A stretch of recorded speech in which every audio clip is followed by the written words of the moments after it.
I got to tell this story, which I've never told it on an interview, whether it's a magazine, a podcast, or whatever. The first barber shop I got a job at, I was still in barber school. And this old school dude, old school Irish dude, was walking by and he's giving out cards to the kids on break. Dude, I know, shows it to me, and I see that that's a barber shop near where I grew up. And he said, he knows we're in school, but he's looking for help. Like the conniving addict I am, when I leave barber school that day, I call the barber shop and I pretend that I'm the dude that you handed the card to. I said, hey man, I was on break at school. I'm finishing up in a month, but I'm interested in getting a job. He's like, come on in. I go in, he gives me a job.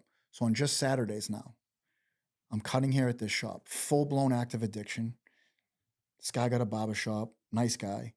And I'm watching these guys come in and talk to him every day that he's giving advice to. And they seem rough around the edges. Guys I relate with.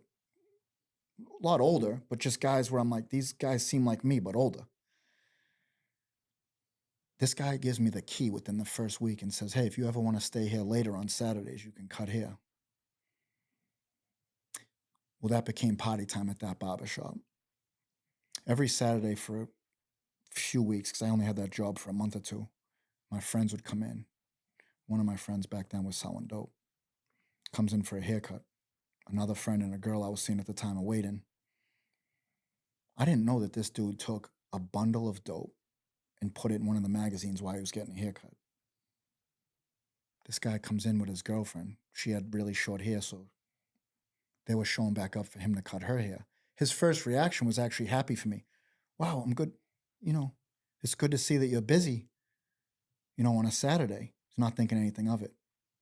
He goes to clean up a couple of the magazines. He picks that magazine up, a whole envelope with a bundle of dope. Back then it was the vacuum sealed $10 knockout bags.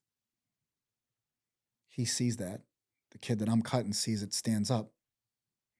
I see it. I'm like, oh, fuck.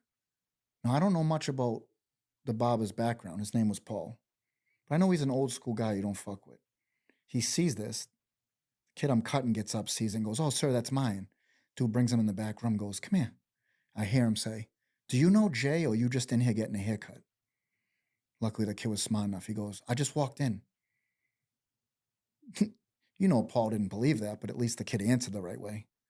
I finished cutting the hair, leaves, very awkward. I was like, all right, Paul. Like it's an abrupt end. He calls me the next day. Looking back, he did a pretty solid thing. He didn't